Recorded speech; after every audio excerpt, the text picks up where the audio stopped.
রাস্তায় বের হয়ে গেল, আপনি কি ললিপপ খান? কি করে তা বোঝেন না? ও বন্ধু, আপনি কইছেন যে মা গো এই পোশাক তো পরে রাস্তায় বের হওয়া যাবে না, রাস্তার দোকানদাররা তোমার নিয়ে মজা করবে, রাস্তার ড্রাইভাররা তোমাকে নিয়ে মজা করবে, রাস্তার বকাটে পোলাপান তোমাকে নিয়ে মজা করবে। মা, আমার মেয়ে হয়ে তুই মজার পাত্র হবি, আমার মেয়ে হয়ে তুই মানুষের চোখের খোরাক হবি। আমি বাবা এটা সহ্য করতে পারবো না মা গো। স্বাস্থ্য মনে চাইছে সাত ঘরের ভিতরে বসে থাক।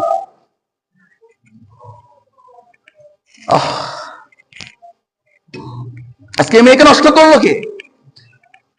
আজকে মেয়েকে নষ্ট করলো কে?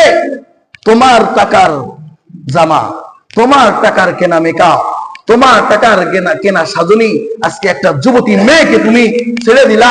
তোমার স্ত্রী তোমার সামনে সেজে গুজে বের হয়ে গেল, কই যায় কি করে? তোমার মেয়েটা যুবতী, খবর নিছো কখনো? অথচ খবর নিছো? তোমার মেয়ে পর পুরুষের সাথে সম্পর্ক করে, রিলেশনে জড়াই, অবৈধ সম্পর্কে জিনা করতেছে, ব্যভিচার করতেছে। তোমার কোনো তদারকি আছে তোমার মেয়ের সম্পর্কে? তোমার কোনো দিক নির্দেশনা আছে তোমার মেয়ের সম্পর্কে? অথচ এই মেয়েটা তো আজকে একদিনে এমন বেহায়া হয় নাই, একদিন আজকে এই মেয়েটা এমন বেহায়া হয় নাই। তোমার টাকার পোশাকেই তো একজন পুরুষকে তার দিকে আকৃষ্ট করে, তোমার টাকার মিটাবে তো আজকে তার চেহারার প্রতি এক যুবককে, নষ্ট যুবককে আকৃষ্ট করে।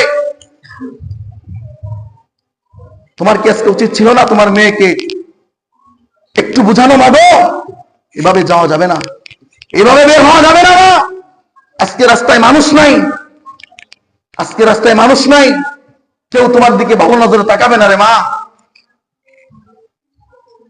আর যারা এই বেপরদা নারীগুলো দেখো,